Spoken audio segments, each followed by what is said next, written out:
नमस्कार दोस्तों, कैसे हैं आप सब। आई होप आप लोग अच्छे होंगे, मस्त होंगे और अपनी पढ़ाई जबरदस्त तरीके से कर रहे होंगे। दोस्तों देखिए, हम लोग देख रहे हैं एलो बुक आज से शुरुआत करेंगे। देखिए, अगर हम बात करें एलो बुक की तो देखिए ये हमारा न्यू एडिशन है एलो बुक का। कौन सा एडिशन है?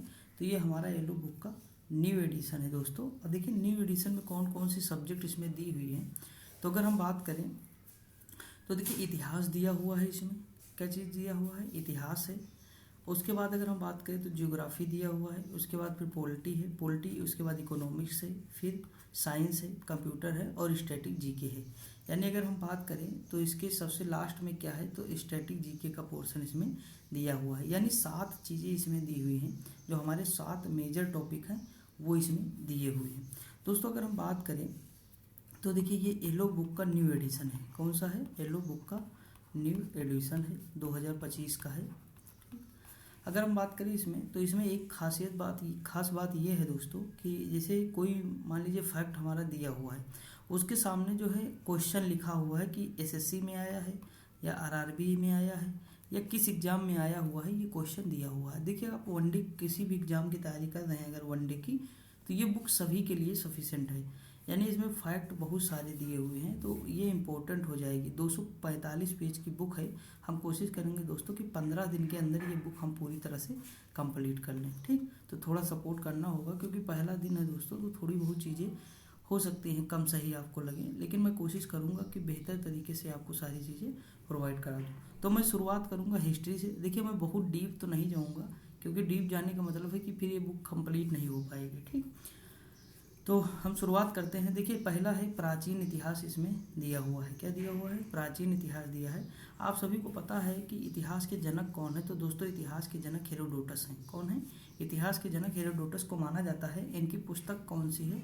तो इनकी पुस्तक है हिस्टोरिका। देखिए एक क्वेश्चन मैं आपसे पूछता हूँ दोस्तों कि सभी घटनाएं जो हैं इतिहास में हम शामिल कर सकते हैं। आपने पढ़ा होगा कि अतीत की सभी महत्वपूर्ण घटनाएं जो हैं इतिहास कहलाती हैं। देखिए अगर हम बात करें तो इतिहास में हम सभी घटनाओं को, यानी जो हमारे पास्ट में घटित हुआ है वो सभी घटनाओं को हम इतिहास में शामिल नहीं करते हैं। हम उन घटनाओं को शामिल करके हैं जिनके साक्ष्य हमारे पास उपलब्ध हों। क्या उपलब्ध हों? साक्ष्य। दोस्तों ये चीज़ बहुत इंपॉर्टेंट है। जैसे मान लीजिए कोई कह रहा है कि एक राजा था, एक रानी था, राजा ने डायनासोर को मारा, या ये सब चीज़ें बातें कर रहा है, तो हम कहानी उसे तब मानेंगे, इतिहास हम तब उसे कहेंगे जब हमें डायनासोर के अवशेष मिले, राजा की कुछ चीज़ें मिले। जैसे देखिए हम भाई इतिहास मानते हैं, जैसे भीमबेटका है, तो भीमबेटका को इतिहास में इसलिए मानते हैं क्योंकि वहाँ से चित्रकारी मिली हमें, यानी वहाँ से हमें एविडेंस मिले, साक्ष्य मिले, तब हमने उसे इतिहास में जोड़ा है। समझ में आया कि नहीं? तो ये चीज़ है, यानी किसी भी इतिहास में हम तब शामिल करेंगे उसे अगर उसके साक्ष्य हमारे पास एविडेंस मौजूद है, चाहे वो लिखित में हो या मतलब पुरातात्विक रूप में दिए हुए। तो ये सारी चीज़ें अगर दी हुई हैं तो हम उसे इतिहास कहेंगे। ठीक दोस्तों, तो हम आगे बढ़ जाएं। देखिए अगर हम आगे बात करें, देखिए यहाँ पे लिखा हुआ है प्रागैतिहासिक काल, तो ये चीज़ याद रखेंगे कि हेरोडोटस की जो पुस्तक है वो कौन सी है? हिस्टोरिका है। कौन सी है? हिस्टोरिका है। एक ये होगा और ये इनको तो जानते ही होंगे आप। दूसरा है प्रागैतिहासिक काल, इसमें फैक्ट दिया हुआ है, लिखा है कि इस काल का कोई भी लिखित साक्ष्य उपलब्ध नहीं है। देखिए प्रागैतिहासिक काल में दोस्तों लिखित साक्ष्य उपलब्ध नहीं, ये बात याद के रखिए। ये केवल पुरातात्विक साक्ष्य उपलब्ध हैं। यानी अगर हम बात करें तो इसके केवल जो है पुरातात्विक साक्ष्य हमें जो है उपलब्ध है। दोस्तों क्या उपलब्ध है? केवल पुरातात्विक साक्ष्य उपलब्ध है।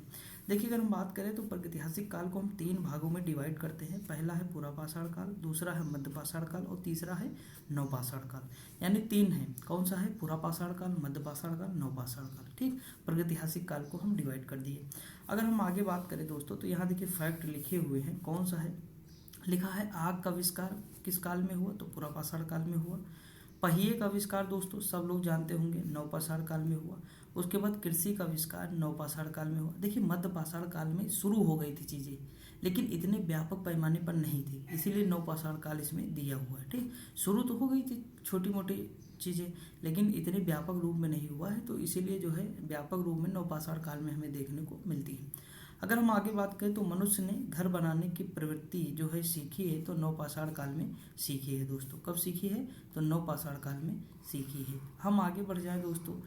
देखिए यहाँ पे देखिए कितना बेहतरीन तरीके से दिया हुआ है दोस्तों।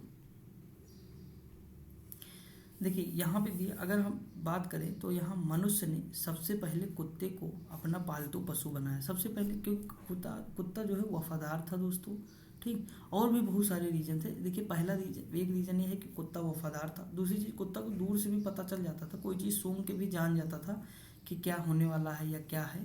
तो ये सारी चीज़ें थी, तो कुत्ते को पालतू पशु बनाया गया। और देखिए इसके अवशेष सबसे पहले बुर्जहोम में मिले थे। कहाँ मिले थे? बुर्जहोम में मिले थे। ये कहाँ है? तो जम्मू कश्मीर में है। ठीक, शायद जो है मतलब इंसान के साथ कुत्ते दफनाने के साक्ष्य भी यहीं से मिले थे। तो वही चीज़ है, उसी वेज पे दोस्तों ये बताया गया है कि मनुष्य ने सबसे पहले कुत्ते को अपना पालतू पशु बनाया। ठीक, अगर हम आगे बात करें दोस्तों, देखिए अगर हम आगे बात करें इसमें, तो अगला क्वेश्चन दिया हुआ है कि पूरा पाषाण काल में मानव ने जीविका का मुख्य आधार क्या था? तो पूरा पाषाण काल में मानव की जीविका का मुख्य आधार दोस्तों शिकार था। क्या था? शिकार था। देखिए दोस्तों एक्चुअली बात यह है कि हमारा जो पेन ड्राइव है वो बहुत मतलब बड़ा है, क्योंकि हमने इसे 6000 का लिया था। तो ये थोड़ा मतलब जैसे बहुत दिन से यूज नहीं किया हूँ ना, तो थोड़ा अटपटा लग रहा है। और जबकि जो पहले वीडियो बना रहा था तो वो छोटा पेन ड्राइव था, तो दोस्त का था, तो बहुत बेहतरीन तरीके से उसमें चीज़ें कवर हो जा रही थी। तो थोड़ा बहुत है, धीरे धीरे चीज़ें हो जाएंगी अपने अकॉर्डिंग। अगर हम आगे बात करें तो पूरा पाषाण काल में पत्थर के औजार सबसे पहले पाए गए थे, यानी सबसे पहले पत्थर के ही औजार यूज किए जाते थे, आपको पता ही है। देखिए पूरा पाषाण काल में बड़े बड़े पत्थरों का उपयोग किया जाता था। जैसे इतना बड़ा पत्थर है तो ये पूरा पाषाण काल में पूरा बड़ा पत्थर यूज करते थे। फिर जो है मध्य पाषाण काल आया तो उससे छोटे हो गए पत्थर दोस्तों, इनका साइज जो है छोटे हो गए, हल्के हल्के नुकीले हो गए। लेकिन जब नव पाषाण काल आया तो इसके साइज और भी छोटे हो गए और नुकीले टाइप के हो गए, यानी शिकार करने में आसानी होने लगी। समझ में आया कि नहीं? तो ये सारी चीज़ें। देखिए अगर हम आगे बात करें दोस्तों, इसमें लिखा है कि भीमबेटका पूरा पाषाण काल का एक प्रमुख स्थल जो मध्य प्रदेश में स्थित है। ये का पूरा पाषाण काल का स्थल है दोस्तों। ये पूछा गया है क्वेश्चन। देखिए एसएससी सीजीएल 2023, एसएससी जीडी 2023, ये एसएससी एमटीएस 2022। तो ये सारी चीज़ें हैं। देखिए यहाँ लिखा है उच्च पूरा पाषाण कालीन हड्डी की बनी माता देवी की प्रतिमा जो है मिली है बेलन घाटी उत्तर प्रदेश से प्राप्त हुई है। कहाँ से? बेलन घाटी उत्तर प्रदेश से जो है प्राप्त हुई है। ठीक, अगला क्वेश्चन दिया है कि प्राचीन भारतीय इतिहास में नवपाषाण काल में मिट्टी के बर्तनों का पता लगाया गया था। देखिए नवपाषाण काल तक आते आते मनुष्य का जो बौद्धिक विकास हो चुका था, बहुत ज़्यादा मात्रा में तो हम नहीं कहेंगे, लेकिन हाँ इतने मात्रा में हो चुका था कि वो चीज़ें समझ रहा था सारी चीज़ें। तो मिट्टी के बर्तन का प्रयोग भी होने लगा था नवपाषाण काल में। अगला है मनुष्य ने सबसे पहले तांबा धातु का प्रयोग किया। सबसे पहले किस धातु का प्रयोग किया? तो तांबा का। मनुष्य द्वारा किया जाने वाला प्रथम औजार क्या था? यानी जो सबसे पहले उन्होंने प्रयोग किया वो कुल्हाड़ी था दोस्तों। क्या था? कुल्हाड़ी था। मनुष्य द्वारा बोई गई सबसे पहली फसल क्या थी? तो दोस्तों जौ थी। क्या थी? जौ थी। तो इसमें बहुत सारे फैक्ट आप देख चुके हैं दोस्तों, ये माइंड में रिकॉल करिएगा क्योंकि इम्पोर्टेंट है दोस्तों। अगर हम आगे बात करें तो देखिए आगे अगर हम बात करें तो इसमें क्या है, अगला दिया हुआ कि प्राचीन सिक्कों को आहत सिक्के कहते हैं। क्या कहते हैं? आहत सिक्के कहा जाता था। आहत सिक्के पंचमार्ग सिक्के होते हैं दोस्तों। ये मतलब पंचमार्ग कॉइन थे। इसमें क्या था? ठप्पा, जो ना ठप्पा लगता था केवल, इसमें कोई चीज़ लिखी नहीं होती थी, इसमें केवल ठप्पे का प्रयोग होता था। ये 5वीं शताब्दी में देखने को मिलता है। अगर हम बात करें दोस्तों ठप्पा मार 5वीं सदी के पास, मतलब ईसा पूर्व है दोस्तों, याद रखेंगे। ठीक, देखने को मिलता है। ठप्पा मार निर्मित किए जाने के कारण भारतीय भाषा में से आहत मुद्रा, आहत मतलब क्या होता है? किसी को परेशान करना ना, तो उसी से मतलब समझ के चलिए कि अगर हम किसी को मार रहे हैं, ठप्पा मार रहे हैं ना, तो वो नीचे जो जिस धातु का हम बना रहे हैं सिक्का, वो आहत होगा कि नहीं? हो जाएगा दोस्तों। ठेस पहुंचेगी कि नहीं पहुंचेगी? तो आहत मुद्रा भी इसलिए कहते हैं। ठीक, रोमिला थापर के अनुसार लोहे का प्रयोग 800 ईसा पूर्व में प्रारंभ हुआ। किसके अनुसार? रोमिला थापर के अनुसार। वरना हम लोग जानते हैं कि 600 ईसा पूर्व जब मतलब महानगरीय सभ्यता शुरू हुई, द्वितीय महानगरीय सभ्यता, तब ये चीज़ें मतलब मानी जाती हैं जब महाजनपद की शुरुआत होती है। ठीक, तो ये चीज़ याद रखेंगे आप। तो यहाँ पे हम ये सारी चीज़ें देख लिए हैं। अगर हम बात करें प्रमुख वेद की दोस्तों, तो भारत में सबसे प्राचीन वेद मतलब कौन सा है? तो ऋग्वेद है।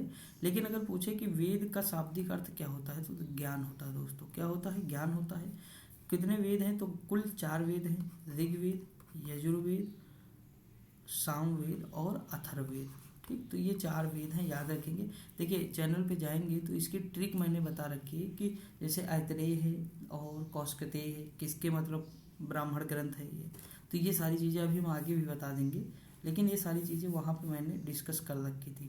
तो थोड़ा अगर आप जाके देखेंगे तो चीज़ें और अच्छे से कवर हो जाएगी दोस्तों। देखिए मैं बता रहा हूँ कि थोड़ा सा मतलब मुझे हल्का फुल्का दिक्कत हो रही है, लेकिन इतनी भी नहीं हो रही कि चीज़ें ना कवर होंगी, हम आराम से कर लेंगे सारी चीज़ें। ठीक, देखिए अगला क्वेश्चन दिया हुआ है कि सबसे प्राचीन वेद कौन है, जो मैं अभी ऊपर बताया। देखिए ये 2023 में पूछा, इतना इजी क्वेश्चन पूछ लिया एसएससी सिलेक्शन पोस्ट में 2023 में। ठीक, कि सबसे प्राचीन वेद कौन सा है, ऋग्वेद है।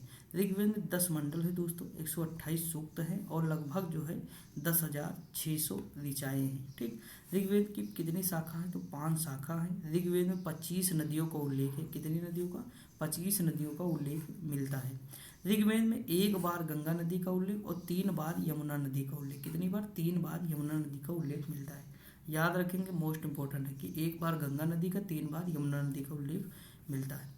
अगर हम आगे बात करें तो गायत्री मंत्र का उल्लेख जो है ये ऋग्वेद के 3रे मंडल में मिलता है और इसकी रचना किसने की दोस्तों, तो ऋषि विश्वामित्र ने की थी। किसने, ऋषि विश्वामित्र ने। तो ये फैक्ट भी याद रखिएगा। अगला क्वेश्चन है, ऋग्वेद के 7वें मंडल में राजा सुदास तथा 10 जनों के बीच युद्ध का वर्णन है।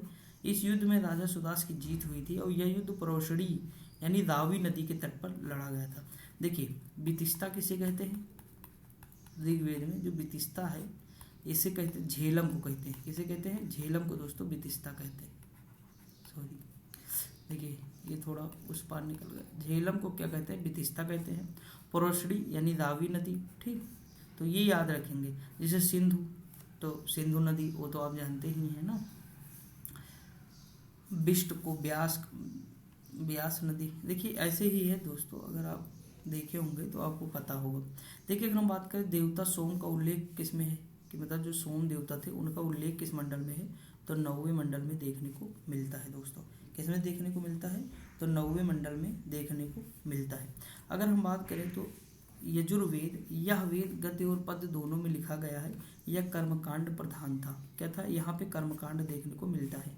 देखिए यजुर्वेद के 2 भाग थे, कृष्ण यजुर्वेद, शुक्ल यजुर्वेद। ठीक, सामवेद, इस वेद में संगीत की जानकारी मिलती है, इसलिए इसे भारतीय संगीत का जनक कहा जाता है। किस वेद को, सामवेद को। अगला है साम का अर्थ होता है गान दोस्तों। क्या होता है, गान होता है।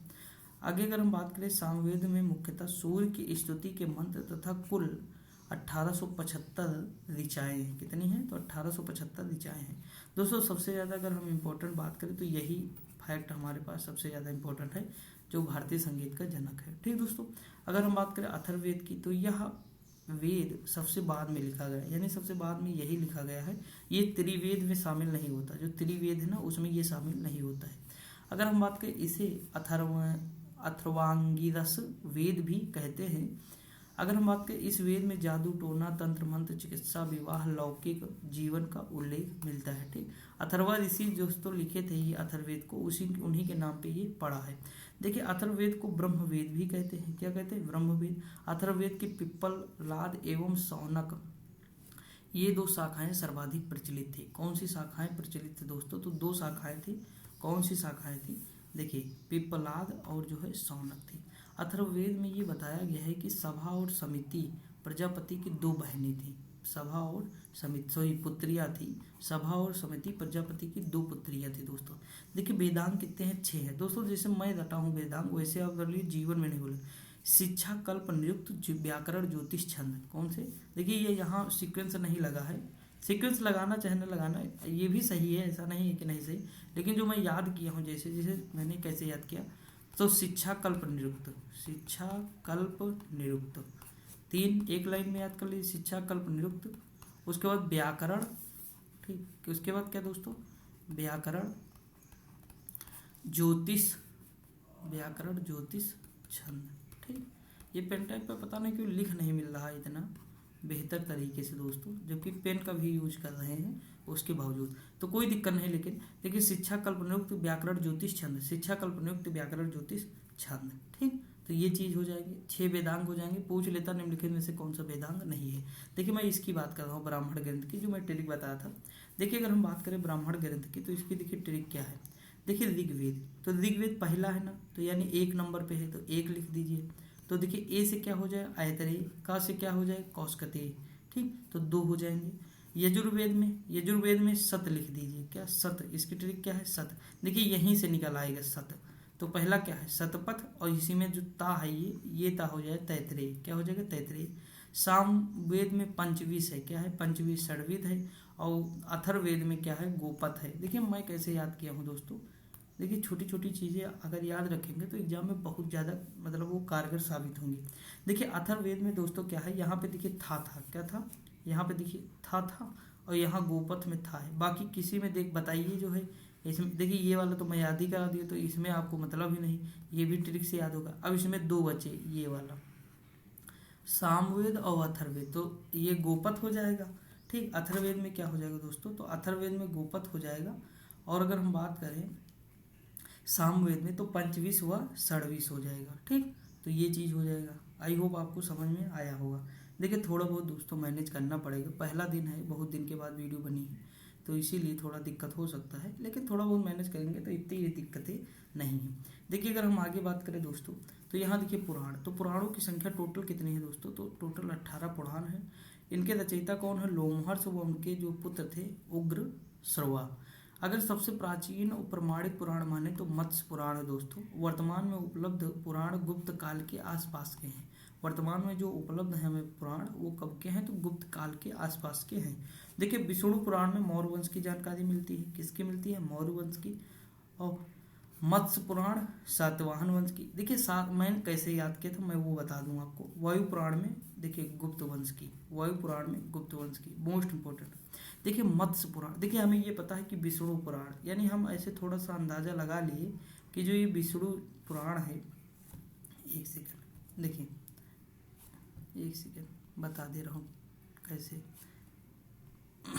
देखिए जो ये विष्णु पुराण है दोस्तों, कौन सा है, तो ये जो विष्णु पुराण है इसका संबंध किससे है, मौर्य वंश से है। मत्स्य पुराण का सातवाहन, तो आप सुने होंगे कि सातवाहन का जो है समुद्र में थोड़ा दबदबा था, दक्षिण भारत में समुद्र के किनारे, और समुद्र में क्या रहती है, मछलियाँ, तो मछली यानी मत्स्य, तो ये सातवाहन का क्या हो गया, मत्स्य पुराण हो गया। ठीक, अब विष्णु पुराण को हम मौर्य वंश से रिलेट कर लेंगे। जैसे देखिए मैं इस तरह कि जैसे अशोक थे, मतलब महान योद्धा थे ना मौर्य वंश में, तो हम विष्णु जी को रिलेट कर लिए, विष्णु जी से रिलेट कर दिए मौर्य वंश, समझे कि नहीं। तो एक लास्ट बचा वायु पुराण, ये हो जाएगा गुप्त वंश से।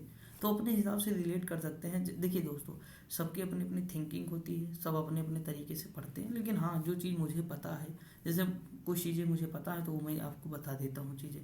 देखिए इसमें अगर बताना हो तो बहुत डीप भी हम जा सकते हैं, और भी चीज़ें हो सकती हैं, लेकिन इतना डीप कोई मतलब नहीं है। ठीक, हमें एग्जाम पास करना है, वनडे, कोई बहुत मतलब पीएचडी तो करनी नहीं इसमें, है ना।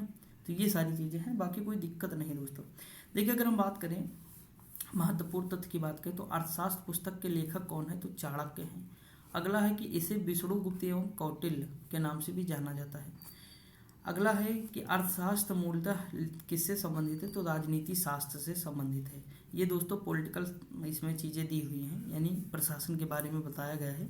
ये मौर्यकालीन इतिहास की रचना है। देखिए ये हर जगह यही आपको मिलेगा, क्योंकि फैक्ट कभी नहीं बदलता है, कॉन्सेप्ट बदल जाते हैं लेकिन फैक्ट सेम रहता है। किसी भी बुक में पढ़ें आप, चाहे ये बुक उठाएं या कोई दूसरी बुक उठाएं, चाहे जिस बुक में पढ़ें फैक्ट वही रहता है। ठीक, बस ये है कि कोई बुक है तो इम्पोर्टेंट चीज़ें दी हुई हैं ज़्यादा, और कोई बुक है तो उसमें बहुत सारी चीज़ें दी हुई हैं, तो वो डिपेंड करता है आप किस एग्जाम की तैयारी कर रहे हैं।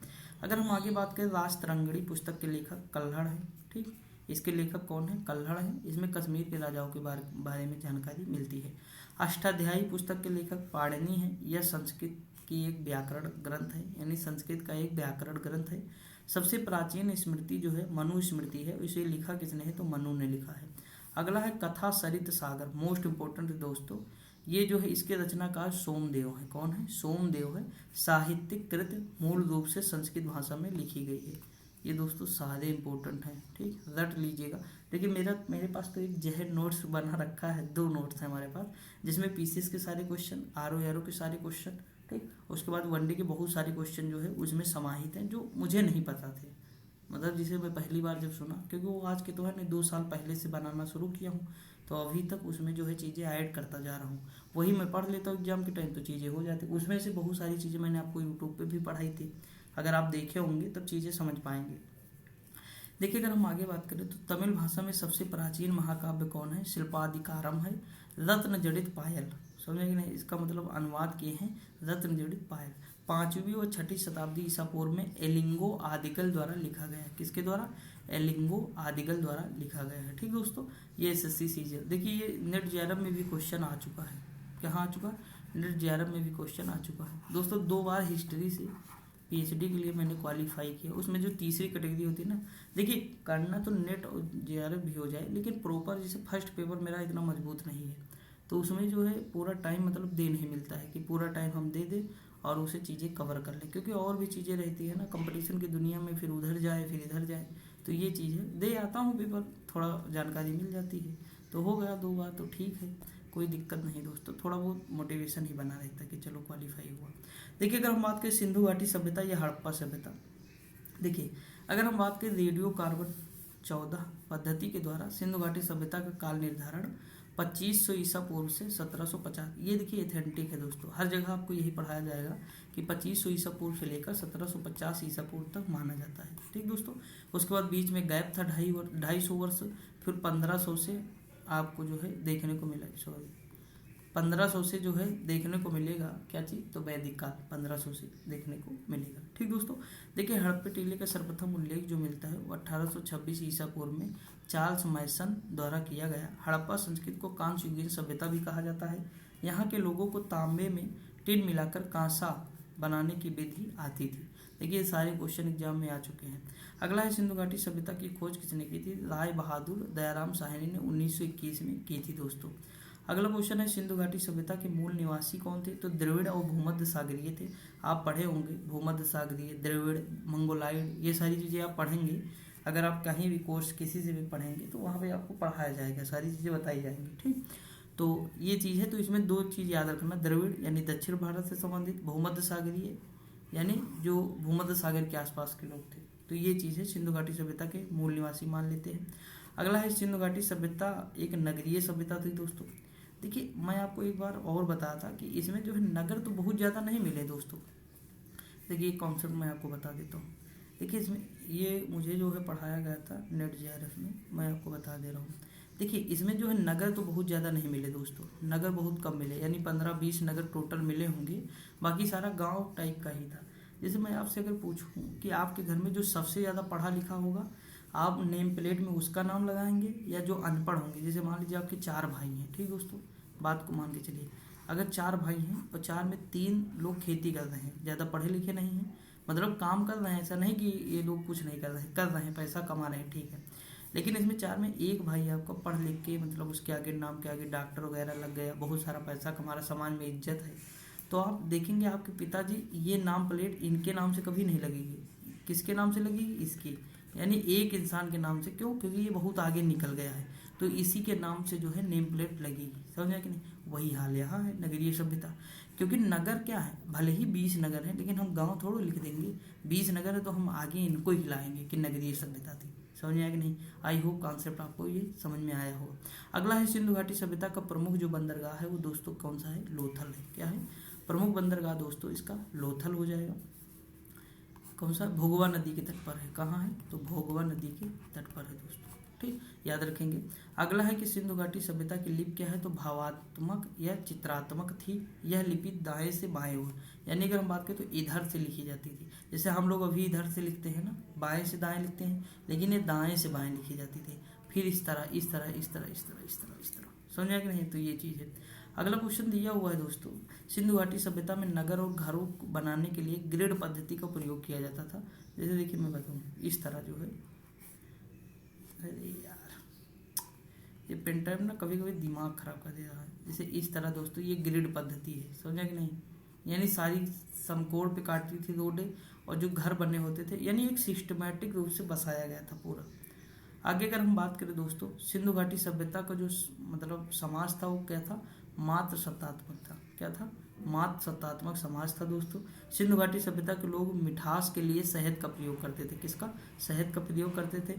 सिंधुवासी दशमलव प्रणाली का प्रयोग करते, मतलब दशमलव आधारित बाट का प्रयोग करते थे, जो दशमलव पर आधारित था। अगला दिया है दोस्तों, लोथल में घोड़े की लघु मृण मूर्तियां मिली है। कौन सी मिली है, घोड़े की लघु मृण मूर्तियां मिली हैं। जुते हुए खेत के प्रमाण कहाँ से मिले हैं, तो कालीबंगा से मिले हैं।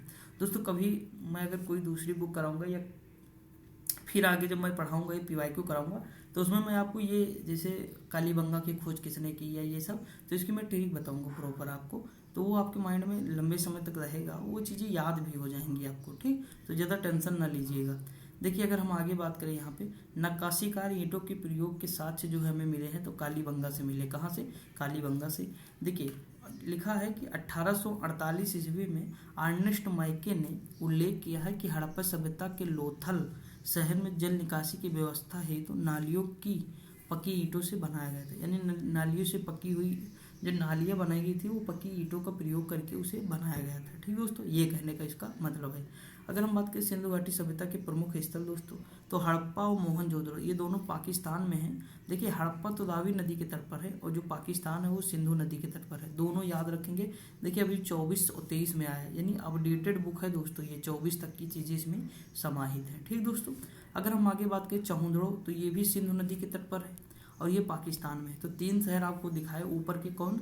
हड़प्पा, मोहनजोदड़ो और चहुंदड़ो। मोहनजोदड़ो चहुंदड़ो एक ही तरह है ना, दड़ो दड़ो दड़ो, तो ये पाकिस्तान में है और दोनों सिंधु नदी के तट पर है। देखिए कितना इजी हो गया याद करना।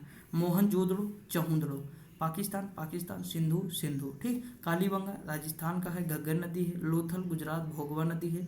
रोपड़ पंजाब में है, सतलज नदी पर है। आलमगीरपुर मेरठ है, हिंदन नदी है। रंगपुर गुजरात, भादर नदी। देखिए भादर नहीं दोस्तों, एक्चुअली भादर नदी वहाँ लिखा रहता था, लेकिन चलो ठीक है, ऑप्शन जो होगा लगा दीजिएगा। धौलावीरा गुजरात है। बनावली हरियाणा है। राखीगढ़ी हरियाणा है। इस समय सिंधु घाटी के सबसे बड़ा स्थल जो है खोजा गया है जो वर्तमान में, वो यही है राखीगढ़ी दोस्तों।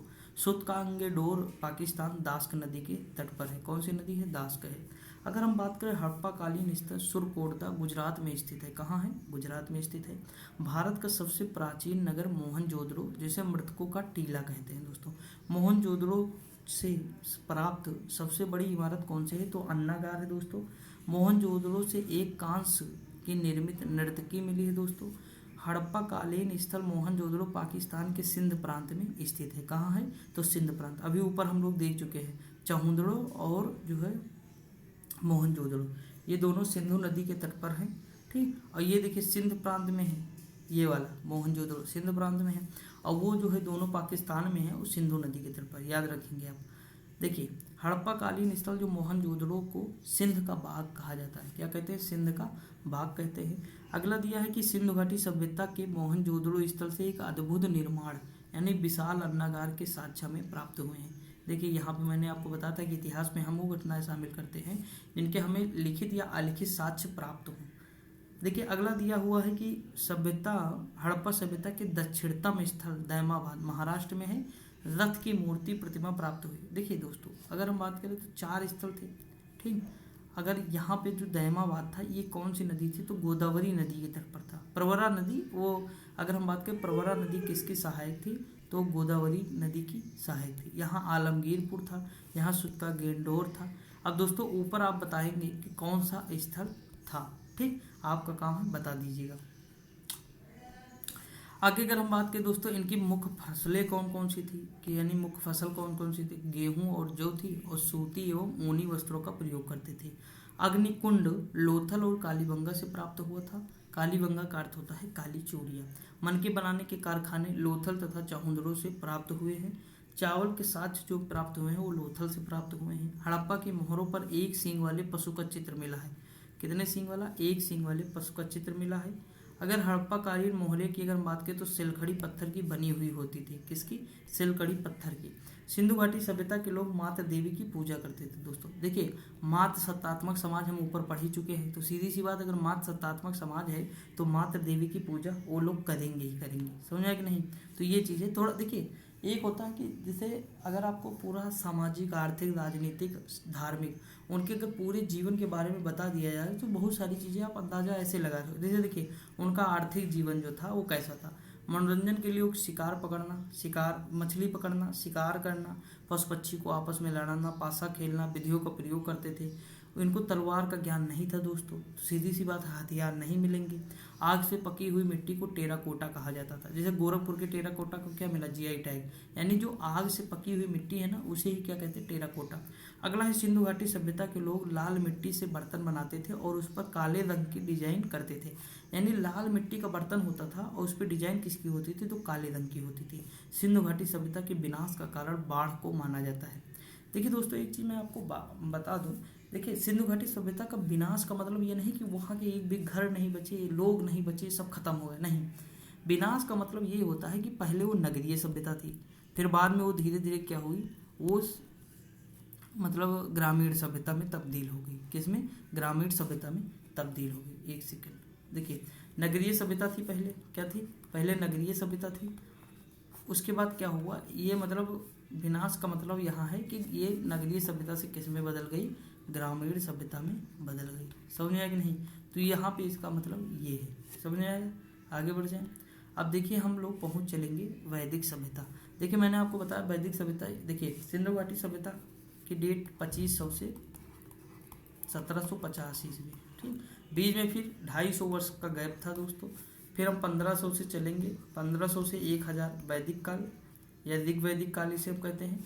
फिर 1000 से 600 जो है उत्तर वैदिक काल, ठीक। उसके बाद 600 के बाद महाजनपद शुरू हो जाएगा हमारा, यानी द्वितीय नगरीय सभ्यता। देखिए पहली सिंधु घाटी सभ्यता और द्वितीय महाजनपद, समझ में आया कि नहीं, तो ये चीज़ है। देखिए ये सारी चीज़ें आपको समझ में आ रही हैं, दोनों चीज़ें। अब देखिए लिखा, प्रारंभिक वैदिक काल में धनवान व्यक्ति को क्या कहते थे, गोमत कहते थे। देखिए गोमत मतलब होता है कि जिसके पास गाय अधिक होंगे वो धनवान था दोस्तों, ठीक।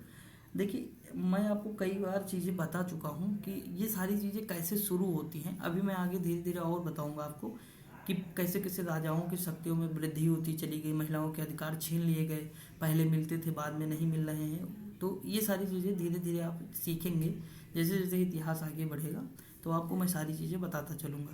देखिए मैक्स मूलर ने बताया आर्य मूल रूप से मध्य एशिया यानी बैटरिया के निवासी थे। आर्यों द्वारा निर्मित सभ्यता जो थी वह वैदिक सभ्यता कहलाई। आर्य जो थे उनके द्वारा जो सभ्यता निर्मित की गई वो जो है वैदिक सभ्यता कहलाई। देखिए सभ्यता और संस्कृति में अंतर है दोस्तों।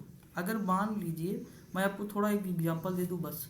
सभ्यता किसी चीज़ का भौतिक रूप है, यानी जो दिखता है वो सभ्यता है, जो दिखता नहीं वो संस्कृति है। जैसे गुलाब क्या है, मान लीजिए गुलाब हमारी सभ्यता है और उसकी जो सुगंध है ना वो संस्कृति है, यानी संस्कृति हम महसूस कर रहे हैं, जबकि हम गुलाब हाथ में लिए हैं ना वो भौतिक रूप में। समझा कि नहीं, इसीलिए जो है यहाँ पे सभ्यता का नाम दिया गया। जैसे नगरीय सभ्यता, ग्रामीण सभ्यता, यानी वो दिख रही है कि वहाँ नगर, जैसे मुंबई क्या है, नगरीय सभ्यता है ना हमारी, नगर है उसमें, लेकिन वहाँ के जो लोगों का रहन सहन, कल्चर, ये सब आए वो हमारी संस्कृति के अंतर्गत आ जाएगा। समझा कि नहीं, जैसे गुलाब सॉरी, जैसे गुलाब है या कमल है, इसका फूल क्या है, सभ्यता है, लेकिन उसके अंदर जो महक है वो संस्कृति है। समझ आया कि नहीं, तो ये चीज़ है दोस्तों। ऐसे हम थोड़ा इजी भाषा में समझ लिए।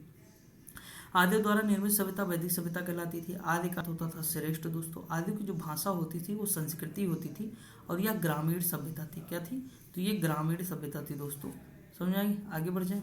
अगला क्वेश्चन है, प्रशासन में प्रशासन की इकाई को 5 भागों में बांटा गया था। पहले कुल, उसके बाद फिर ग्राम। देखिए हमारे घर में क्या होता, कुल होगा, पहले किस कुल के हो, ये सब कुल हो जाएगा। कुल के बाद फिर ग्राम बनेगा, ग्राम के बाद विश्व होगा, विश्व के बाद जन, जन फिर राष्ट्र, ठीक। तो ये चीज़ हो जाएगा। और जन से ही बना है जनपद दोस्तों, जन से जनपद, राष्ट्र से राष्ट्र देश यानी बन जाएगा। आर्यों की मुख्य जो सामाजिक इकाई थी दोस्तों वो जन थी। क्या थी, जन थी, याद रखेंगे। अगला दिया है कि ग्राम के मुखिया को ग्रामीणी कहते थे, विश्व के प्रधान को विस्पत कहलाता था, जन के प्रधान को राजा या जनपद कहते थे। सभा एवं समिति राजा को सलाह देने वाली संस्थाएं थी, स्त्रियां दोनों में भाग ले सकती थी, ठीक। अगला है, पुत्री को दुहिता कहा जाता था, गाय को अघन्या कहा जाता था, यानी जिसका वध न किया जाए। देखिए दोस्तों दुहिता यानी गाय, मतलब आप देखे होंगे कि हम दूध को, जब गाय से दूध निकालते तो उसे दोहना कहते, गाँव में कहते हैं ना, तो पुत्री के नाम, मतलब पुत्री को दुहिता, यानी उस समय गाय का महत्व बहुत अधिक था। हम उसी के नाम पे गोधूली, देखो गोधूली, यानी जो गाय लौट के आती, लौटने का समय हो जाता था तो उसे हम गोधूली कह दिए, ठीक। पुत्री का नाम रख दिए दुहिता। समझा कि नहीं, गाय का नाम अघन्या, यानी उस समय गाय हमारे लिए बहुत ज़्यादा उपयोगी थी। समझा कि नहीं। आगे अगर हम बात करें, ऋग्वैदिक समाज को व्यवसाय के आधार पर 4 वर्गों में बांटा गया है, यानी 4 वर्णों में बांटा गया है। कौन सा है? तो देखिए व्यवसाय के आधार पे दोस्तों, ठीक, यानी कर्म के आधार पे, ब्राह्मण, क्षत्रिय, वैश्य, शूद्र। आर्यों का समाज जो था वो पित्त सत्तात्मक था। यहाँ पे पित्त सत्तात्मक समाज है, मात्र सत्तात्मक नहीं है। जबकि सिंधु घाटी सभ्यता में मात्र सत्तात्मक समाज था। समाज की सबसे छोटी इकाई परिवार या कुल थी, अभी हम लोग ऊपर देखे हैं, जिसके मुखिया कौन होते? पिता। भाई परिवार के मुखिया कौन थे? पिता। आज भी हैं, कल भी थे, पहले भी है, ठीक। कुलप या और उसे कुलप या गृहपति कहा जाता था। स्त्रियां इस काल में अपने पति के साथ यज्ञ कार्यों में भाग लेती थी। बाल विवाह एवं पर्दा प्रथा का प्रचलन नहीं था। देखिए बाल विवाह हुआ, पर्दा प्रथा का प्रचलन नहीं था दोस्तों। विधवा अपने मृत पति के छोटे भाई से विवाह कर सकती थी। क्यों? संतान को आगे बढ़ाने के लिए, मतलब जो वहाँ पे जनसंख्या थी ना उसे आगे बढ़ा सकें, इसलिए करते होंगे दोस्तों। अगला है जीवन भर अविवाहित रहने वाली कम महिलाओं को या कन्या को अमाजू कहते थे। आर्यों का प्रिय पदार्थ क्या है? तो सोमरस है दोस्तों, ये वनस्पति से बनाया जाता था। आगे अगर हम बात करें उपनिषदों की कुल संख्या दोस्तों कितनी है? तो 108 है। कितने हैं उपनिषद? टोटल 108 है। वैदिक आर्य सप्त सिंधु नामक क्षेत्र में रहते थे, जिसका अर्थ 7 नदियों द्वारा अपवाहित क्षेत्र है। इन 7 नदियों में से झेलम नदी है, जिसका प्राचीन नाम क्या है? बितिस्ता है। देखिए बस्ता, बितिस्ता यानी बस्ता, और बस्ता को हम झेलते थे बचपन में, क्योंकि बहुत सारी कापी किताब होती थी उसमें, हम ले जाते थे तो हालत खराब हो जाती। तो बस्ता यानी हम झेल गए, बस्ता यानी बितिस्ता, ठीक। तो झेल से यानी झेलम, ठीक, इस तरह याद कर सकते हैं आप। अगला है आर्यों का मुख्य व्यवसाय क्या था दोस्तों? तो पशुपालन और कृषि था। तंबाकू के ज्ञान वैदिक काल के लोगों को नहीं था, यानी वैदिक काल के लोग तंबाकू का ज्ञान नहीं रखते थे, ठीक। देखिए आज थोड़ा चीज़ें धीरे हो रही हैं, लेकिन कोई दिक्कत नहीं। आपको चीज़ें समझ में आ रही हैं कि नहीं, आप कमेंट कर सकते हैं। देखिए दोस्तों कमेंट करके ज़रूर बताएंगे कि कैसा लगा आपको। कोई भी चीज़ रिक्वायरमेंट है अगर आपको, क्या पढ़ाना है और कैसे पढ़ाना है चीज़ें, और मतलब कौन सी चीज़ आपको चाहिए, तो ये सब चीज़ें बता सकते हैं, ठीक। और लोगों तक शेयर भी कर दीजिएगा आपको अगर पसंद आएंगी चीज़ें। देखिए अगर हम आगे बात करें तो आर्यों का प्रिय पशु जो था दोस्तों घोड़ा, और प्रिय देवता इंद्र था। क्या था? प्रिय पशु क्या था? घोड़ा था, और प्रिय देवता इंद्र थे। आर्यों को वस्त्र ऊन, सूत और चर्म से निर्मित होते थे दोस्तों। आर्य शब्द का वैदिक काल में प्रयोग हुआ था। इस काल के लोग लौह धातु से परिचित नहीं थे। किससे? लोहे से परिचित नहीं थे दोस्तों। गविष्टि गाय की महत्ता को बताने वाला शब्द है। मैंने बताया ना कि गाय का महत्व अधिक था, तो वैसे वैसे वर्ड यूज करते, जैसे दुहिता, गोधूली, ठीक, गविष्टि, अघन्या, और दोस्तों एक वर्ड आप ऊपर देखे थे गोमल। तो ये सब चीजें आप देखेंगे, ठीक। अगला क्वेश्चन दिया, वेदों में गाय की हत्या करने वालों के लिए मृत्युदंड और उन्हें देश से बाहर निकालने का भी प्रावधान था। वैदिक काल में 4 प्रकार की वर्ण व्यवस्था प्रचलित थी, ब्राह्मण, क्षत्रिय, वैश्य, शूद्र दोस्तों, ठीक। 2024 सीजीएल में आया क्वेश्चन है। उत्तर वैदिक काल में वैश्य वर्ण मुख्य रूप से कृषि, पशुपालन और व्यापार जैसे कार्य करता था। वैश्य वर्ण जो था दोस्तों कृषि करता था, पशुपालन करता था और व्यापार करता था, ठीक। उत्तर वैदिक काल में सामाजिक व्यवस्था का आधार क्या था? वर्णाश्रम था, यानी वर्णाश्रम था। उत्तर वैदिक काल में यज्ञ को अधिक महत्व दिया जाता था, जिसके फलस्वरूप ब्राह्मणों की शक्ति और कार्य क्षेत्र में अपार रूप से वृद्धि दर्ज की गई। उत्तर वैदिक काल में गोत्र व्यवस्था की स्थापना की गई। किसकी? गोत्र व्यवस्था की स्थापना की गई। उत्तर वैदिक काल में इंद्र के स्थान पर प्रजापति देवता सबसे प्रिय हो गए। दोस्तों देखिए मैं ये चीज़ें आपको बताऊंगा, लेकिन कब? रुक जाइए, कल चीज़ें ये और भी बेहतर तरीके से डिस्कस करूँगा, क्योंकि आज चीज़ें बहुत कम हो पाई हैं। तो इसमें अगर हम और डिटेल चले जाएंगे तो थोड़ा दिक्कत होगा कि ये देखिए कैसे देवता बदल गए इनके। यहाँ पहले इंद्र थे, उसके बाद प्रजापति। देखिए प्रजापति कौन है? प्रजापति देवता वो हैं जो निर्माण करते हैं ना। उत्तर वैदिक काल आते आते क्या है? लोहे की खोज हो चुकी है, लोहे की खोज हो गई, कृषि का उत्पादन बढ़ चुका है, टैक्स मिल रहा है। तो आप देखेंगे कि राजा की शक्तियों में वृद्धि हो गई है। राजा की शक्तियों में वृद्धि हो गई तो उन्हें महल चाहिए, तो वहाँ देवता भी उनके बदल जाएंगे, क्योंकि निर्माण कार्य करना है ना, तो देवता बदल जाएंगे। पहले क्या था? वैदिक काल में युद्ध करना है, तो युद्ध के देवता कौन हो जाएंगे? इंद्र हो जाएंगे। समझे नहीं? तो देवता कैसे बदल रहे हैं ये चीज़ें आप धीरे धीरे समझेंगे दोस्तों। मैं धीरे धीरे चीज़ें आपको समझाता चलूँगा, तो थोड़ा सा मतलब धैर्य रखेंगे तो बहुत सारी चीज़ें होंगी जो कॉन्सेप्ट बेस होंगी, मैं आपको बताता चलूँगा, ठीक दोस्तों। उत्तर वैदिक काल में मुख्य उद्योग वस्त्र निर्माण था। उद्योग क्या था? वस्त्र निर्माण था। वैदिक काल में महाकाव्यों की संख्या 2 थी दोस्तों, एक महाभारत और दूसरा रामायण, पुराना नाम जय संहिता। उत्तर वैदिक काल में पशुपालन के स्थान पर कृषि प्रथम व्यवसाय बन गया। देखिए दोस्तों जैसे ही लोहे की खोज हुई, देखिए हमारे यहाँ आज भी देखोगे जब किसी की शादी होती है तो आप देखेंगे लोहे का वो रखा जाता फाल वगैरह वहाँ मंडप के नीचे, या मतलब लोहे का प्रयोग हमारे यहाँ बहुत सारी चीज़ों में किया जाता है आज भी दोस्तों। क्यों? क्योंकि उस समय लोहे का हमारे यहाँ महत्व तो बढ़ गया है दोस्तों। अब कृषि पशुपालन के स्थान पे क्या आ जाएगा? कृषि प्रथम। उत्तर वैदिक काल में आदि हाथी, बाघ, नमक, चावल, मछली से परिचित हो गए थे। ठीक, इन सबसे परिचित हो गए थे दोस्तों। आगे बढ़ जाए। ऋग वैदिक कालीन नदियाँ, देखिए प्रोशणी, रावी नदी हो जाएगा। अगर हम आगे बात करें तो देखिए बिपाशा, ब्यास नदी, ठीक, आस्कनी, चेनाब नदी, बिस्तस्ता यानी झेलम नदी हो जाएगा। उसके बाद सतोदी, सतलज नदी, प्रोशणी, रावी नदी, गोमती, गोमल, ठीक, गोमती गोमल हो जाएगा। और बिपाशा, ब्यास, अस्कनी, चेनाब हो जाएगा। बितस्ता, झेलम, सतुदी, सतलज, प्रोशणी, रावी। देखिए दोस्तों ये सब आपको रटना नहीं है कभी, बस आपको बार बार पढ़ना है। देखिए दोस्तों मेरा ये मानना है कि एक नोट्स अगर आप 10 बार पढ़ लिए, कोई भी नोट्स आपके पास हो, 10-12 बार पढ़ लेंगे तो उसकी कम से कम 80% चीज़ें आपके माइंड में सेट हो जाएंगी। कम से कम ये तो सेट ही हो जाएगा कि किस पेज में कौन सी चीज़ दी हुई है। तो जब भी आपके माइंड में डाउट आएगा वहीं जाके देख लेंगे आप, समझे कि नहीं? तो ये चीज़ करना पड़ेगा आपको। देखिए अगर हम आगे बात करें, यहाँ से भी क्वेश्चन देखने को मिलता है, हर बार आता है दोस्तों। देखिए योग दर्शन, योग सबसे ज़्यादा हमारे यहाँ पतंजलि यानी बाबा रामदेव करते हैं, तो ऐसे याद हो जाएगा पतंजलि। न्याय की बात कौन करते थे? गौतम जी करते थे, गौतम बुद्ध, तो यानी गौतम। देखिए ये अलग हैं लेकिन आपको याद करना है बस कैसे भी करके, ठीक, गौतम हो जाएंगे। चारवाक, इसमें लिखा ही है चारवाक हो जाएंगे। सांख्य दर्शन, हमारे यहाँ जो कपिल नाम का लड़का था उसकी संख्या कम थी, यानी कपिल मुनि हो जाएंगे। सबसे प्राचीन दर्शन है कपिल मुनि हो जाएंगे। सांख्य दर्शन सबसे प्राचीन है कपिल मुनि। देखिए एक है पूर्व मीमांसा और एक है उत्तर मीमांसा। देखिए पूर्व यानी पहले, उत्तर मतलब यानी बाद, उत्तर मतलब बाद, तो बाद से बादरायण, ठीक, पूर्व है तो जैमिनी हो जाएगा। समझ कि नहीं? मतलब कैसे याद करना है ये मैं आपको बता रहा हूँ ताकि मतलब लंबे समय तक याद रहे, बार बार आपको पढ़ना ना पड़े। वैशेषिक दर्शन है तो कड़ाद या उलूक हो जाएंगे। ठीक दोस्त, आगे बढ़ जाएं। देखिए टाइम देख ले थोड़ा, 1 मिनट 1 सेकेंड दोस्तों, थोड़ा और देख लेते हैं, ठीक, मतलब ये वाला पेज हम कंप्लीट कर लेते हैं। देखिए अगर हम बात करें महाजनपद एवं राजधानी, तो देखिए काशी की राजधानी क्या है? वाराणसी हो जाएगी। अंग की चंपा, मगध, गिरिव्रज या राजगिर हो जाएगी। वज्जी वैशाली है। चेदी की सुक्तमती, वत्स की कौशाम्बी है। पंचाल की अहिछत्र या काम्पिल हो जाएगी। मत्स्य विराट हो जाएगी। सूरसेन मथुरा, कुरु इंद्रप्रस्थ हो जाएगी। अगर हम आगे बात करें दोस्तों, गंधार तक्षशिला हो जाएगा, ठीक, कंबोज हाटकपुर हो जाएगा। अवंती इसमें नहीं दिया हुआ है दोस्तों। देखिए अगर हम बात करें असमक, ये दक्षिण भारत का एकमात्र महाजनपद है तो पोटली है, ठीक। अगर हम बात करें मल्ल की तो कुशीनगर या पावा हो जाएगा। कौशल ये अयोध्या व श्रावस्ती का है। देखिए अवंती कहाँ का है क्षेत्र, ये आप देख लीजिएगा।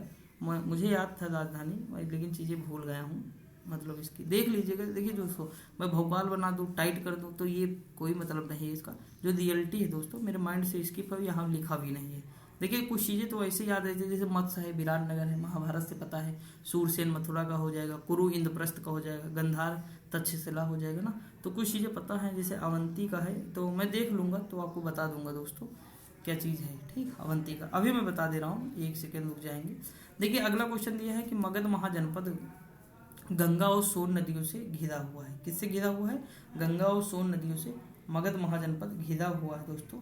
अगर हम आगे बात करें, 1 सेकेंड, देखिए अवंती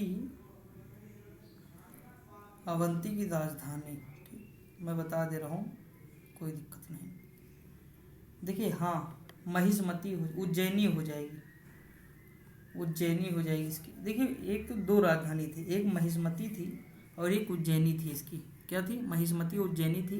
लेकिन आपको बस एक याद रखना है, कौन सी, चाहे उज्जैनी हो महिष्मती कोई भी याद कर लीजिए, वर्तमान में उज्जैनी याद रख लीजिए।